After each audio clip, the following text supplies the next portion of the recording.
Check out this noise, you guys. From Fox Air Power. 30 caliber slugs, I'm assuming. 2 cans of scope rings. A T-Eagle Optics rifle scope. Whoa. Pretty badass. And right here is a 30 caliber Challenger Pro. Let's get this party started. So you guys have all seen a Challenger Pro by now. Comes in this awesome padded box. By the way, this right here is a low power spring, okay? If you want to be like a wimp. Just kidding. If you want to shoot with a little bit of finesse instead of brute force, put this bad boy in there. Right now this gun is set on brute force. Fox Air Power. So I said in my Advanix video that Cloud was one of the first guns that I got to keep in exchange for a video. But I forgot to mention that all the AEA guns that I review on this channel, they let me keep. So Fox sent this over. We're going to put it through the paces, and I'll show you how to tune it in for the best accuracy. As well, in this video, we're going to find the exact pellet, although all the pellets we tried did pretty good, but there is one that did the best. So we'll get into that. All right, hardcore stats. This is a regulated PCP rifle. It's available in 22, 25, 30, and 357 caliber. The charging handle is reversible from right to left. It has adjustable power, so you can tune it in for any pellet. It comes with a Picatinny rail on top, but that actually slides off and gives you a dovetail rail underneath. The gun weighs 8.2 pounds. It has a 24-inch barrel, 37 inches overall length when the stock is not folded. It's going to hold 12 shots in 22, 10 shots in 25, 9 shots in 30 caliber that we're testing out today. And if you get a 357, it's going to be 8 shots. 300 bar fill or 3600 psi. Ambidextrous safety. The buttstock is collapsible, adjustable. It folds for easy storage and transport. You got a monopod built in. I'm going to adjust my butt pad at some point in this video. 350cc air tube. And it does have a plenum built in behind the regulator. All the Challenger Pros that I've tested so far, I've had to turn them down. If you find the right slug, they do have the power to shoot slugs. This right here fits inside the shroud and holds everything together, so it's sort of like a tensioned barrel. So I got my Donnie FL piece that has got the same sort of deal. I'm going to screw that on there. But you can't put an LDC right on here because your shroud would be swinging in the wind right there. You're looking at 80 foot-pounds in 22 caliber, 90 foot-pounds in 25, 120 foot-pounds in the 30 caliber that we're testing today, and 150 foot-pounds in 357. So it's going to send all those different caliber ammos over 1,000 feet per second, no problem.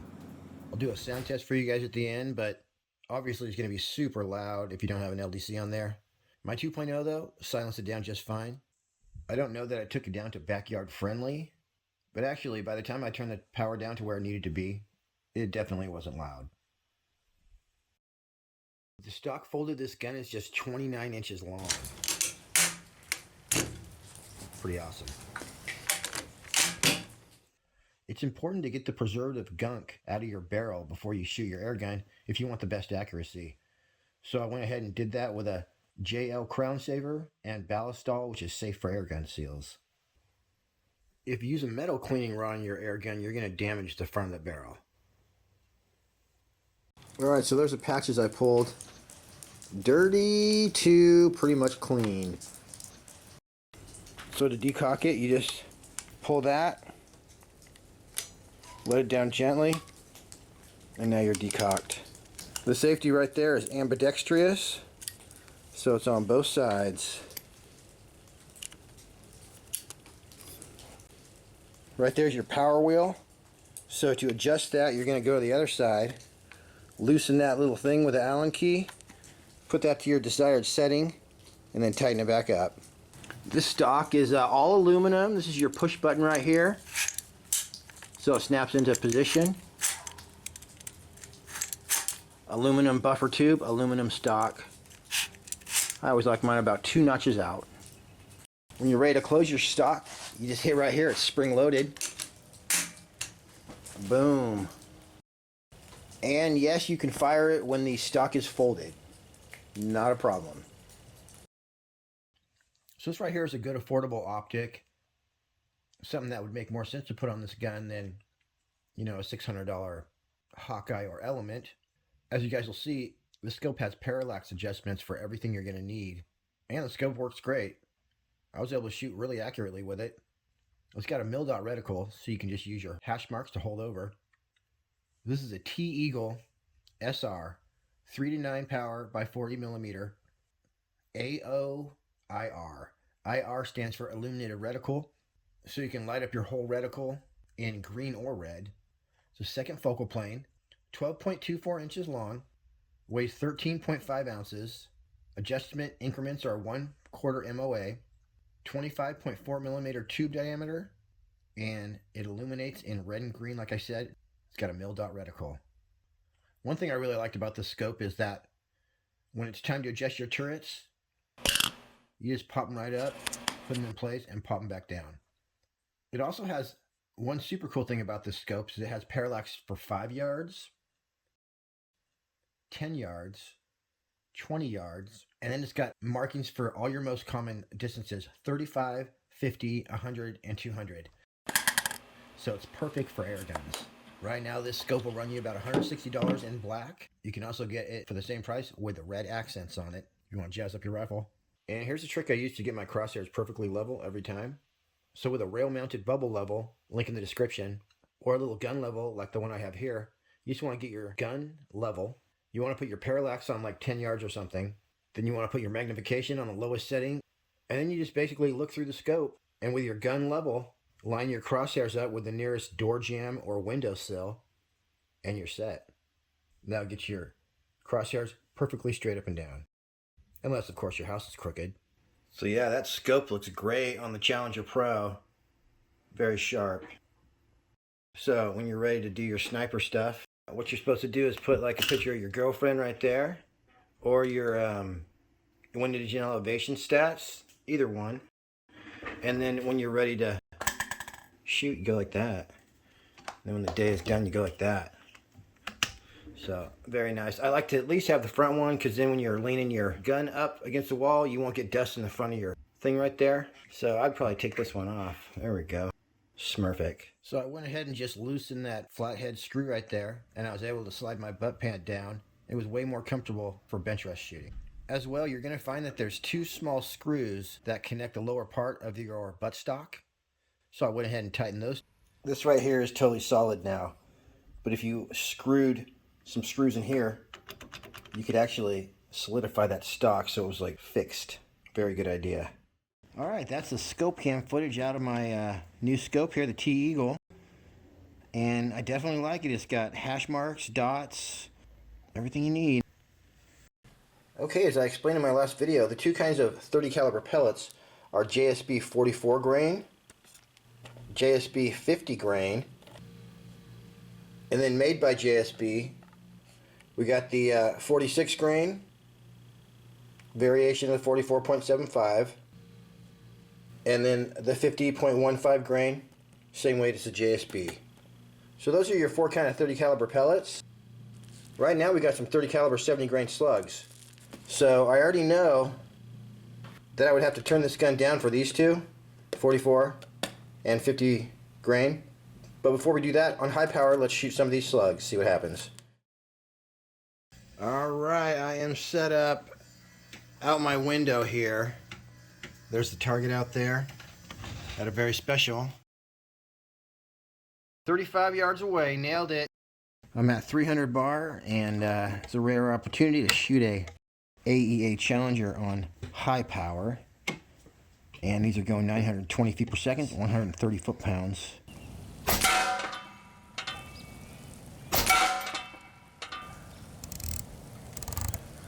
I definitely have a nice clear picture. I got my parallax at 35 yards. Everything's sharp on the scope.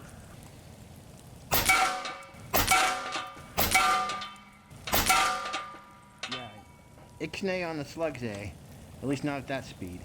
Alright, we got a full tank of gas. Let's see where we hit.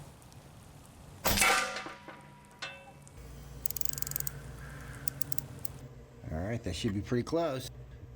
Shot number 2. These are 50 grain JSBs. That's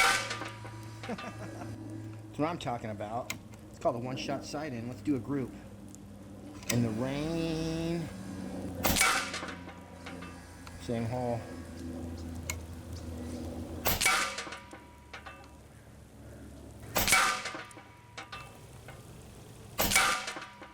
Yep, I know how to shoot these AEA Challenger Pros. You gotta just let it do its thing. Hold it loosely. Don't squeeze it super tight.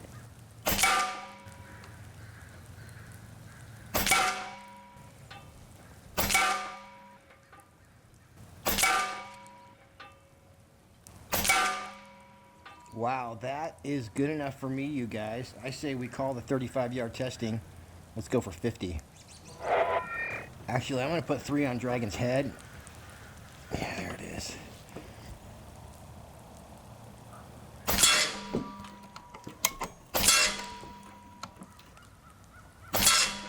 Child's play. All right, this should be real easy. All right. Pretty good scope cam footage through this thing. Go from right to left.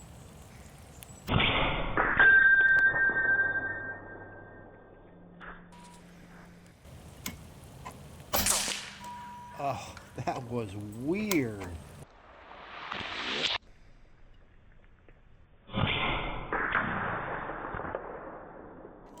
Oh, that was weird.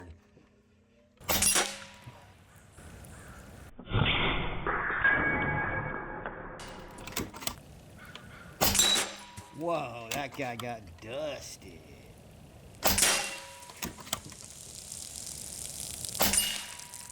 Ooh, that was weird. You guys trying to lay down? He thinks we're gonna let him go. No, buddy.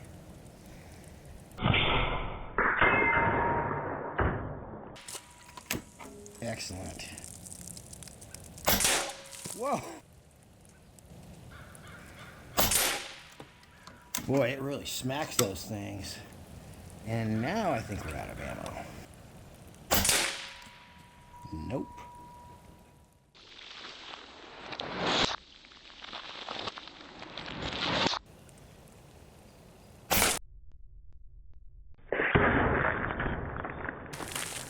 That was awesome.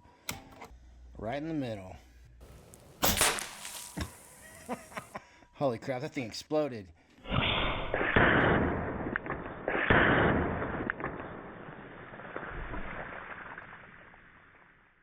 Whoa, check out this carnage. This is where it landed. Right like that. Let me just pick them up. Oh, we got beautiful snow. Red, purple. It's like punk rock snow. Anyway, I would love to drink this right here. Okay, because it looks delicious. But I'd probably get lead poisoning. All right, any of you who don't understand what it means when we say this gun's regulated. So the needle right there is at 175, we're just gonna say. That's what it's gonna return to. And then basically, but our tank is at the red line right there, 300 bar if I was to look underneath here. Yeah, so my tank is at 300 bar about. So even though your tank is at 300 bar, that regulator is only gonna let 175 bar worth of air into the plenum, which is basically the waiting room for the air before you pull that trigger.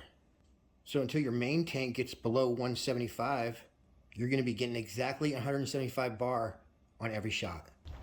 Okay, we definitely have some wind and we're at a very special 45 yards away. I was going for 50. Real quick though, I wanna show you how I tuned this gun for accuracy.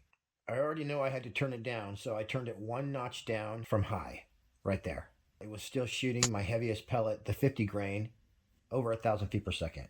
Then I turned it down to exactly halfway between, I guess, notch 2 and 3. Even then, it was shooting my 50 grain pellet at 930 feet per second. I shot one more just to make sure. And as we can see, the regulator's working well. So in the end, I ended up turning it down exactly to, we're gonna call this notch number 2, which is 1 above minimum. And I was shooting my 50 grain pellet at exactly 850 feet per second. That's perfect for 30 caliber pellets. We'll see how the 50s group, and then if they don't group well, then we'll just tuned for the 44 grains. All right, let me just sight in. Yeah, these turrets, you just pop them up, turn them, and pop them back down. They lock back into place. Very cool. All right, so I just came like, 5 clicks down, so see what happens here. That does happen sometimes when I'm sighting in, you guys. I'll sight in and it'll let's go in the same hole. Let's just try to finish this group here. Actually, I don't want to waste ammo or air, so let's just try to click it down a little more.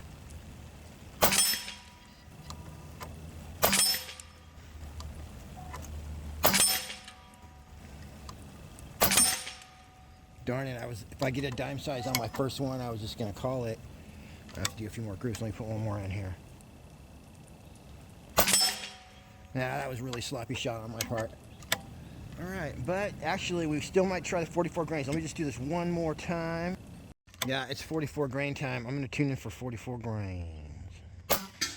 This is actually, these still shoot pretty awesome though. Even though I didn't get a perfect group like I wanted. Probably me. Time to try the FX pellets. These usually do better than JSBs, and these are the 50.15.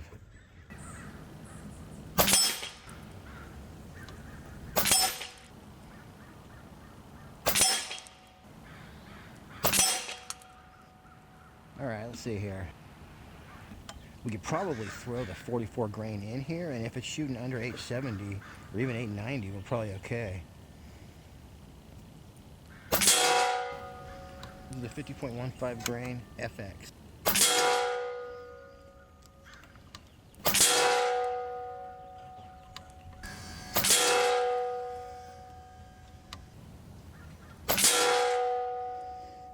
Darn it, I should have taken my time on that one, because I was just thinking like, man, if I make this other one in the hole, I'm done with the accuracy portion, because this part's kind of hard. Accuracy shooting is a little bit rough, you guys. I'm just gonna be honest. It's like going to an EBR contest every single time.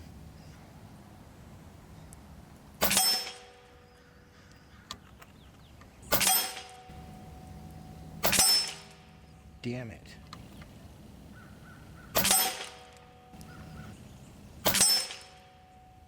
Wow. We're probably getting towards the end of our tank.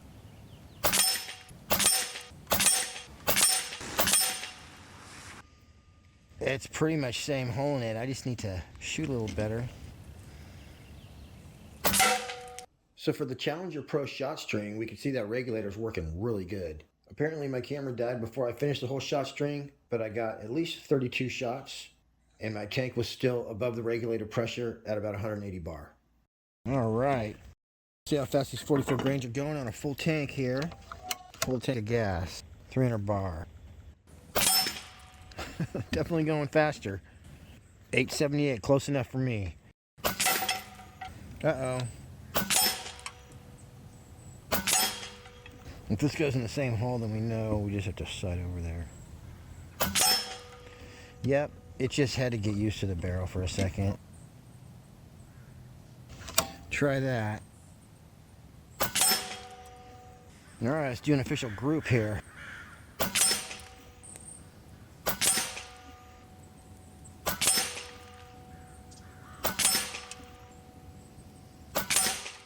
Alright, I'd say we found the pellet for this gun. 44.75 grain going 870 feet per second. And you're going to be in the money. Let me just get a bullseye real fast, and then it's tiny target time.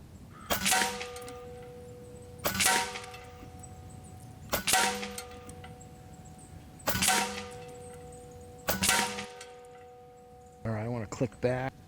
That way, one click. That is my official group right there.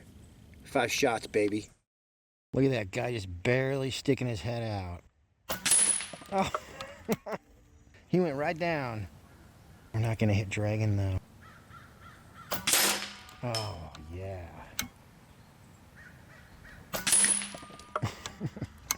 Definitely hit that one in the center. Alright, so this guy, I'm just going to hit him right in the middle. I'm going to bend it.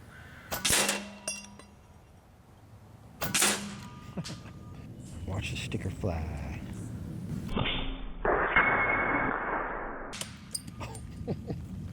I didn't see a sticker fly, but it made a very peculiar sound. Oh.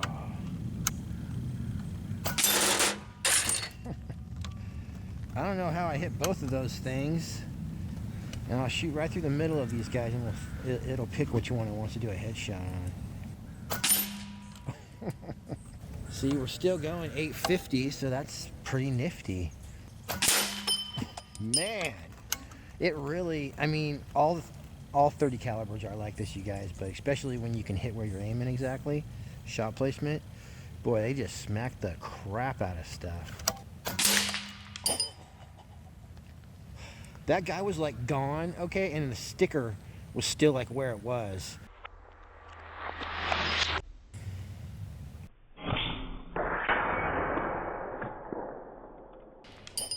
All right, everybody, that's it for me on this one. Shoot over to Fox Air Power to check out this gun and lots of other cool AEAs. As well, they got optics, Downey FL LDCs, all kinds of good stuff. This is definitely not the last AEA that I'll be reviewing, so we'll be back at you with some more from this awesome company. I think this is definitely one of the best priced guns that you're going to get a regulator in. So definitely the Challenger Pro is a great platform. I really enjoyed shooting all 3 of these calibers that I've tested so far. All right, everybody. Happy shooting. Everybody take care out there. See you on the next one.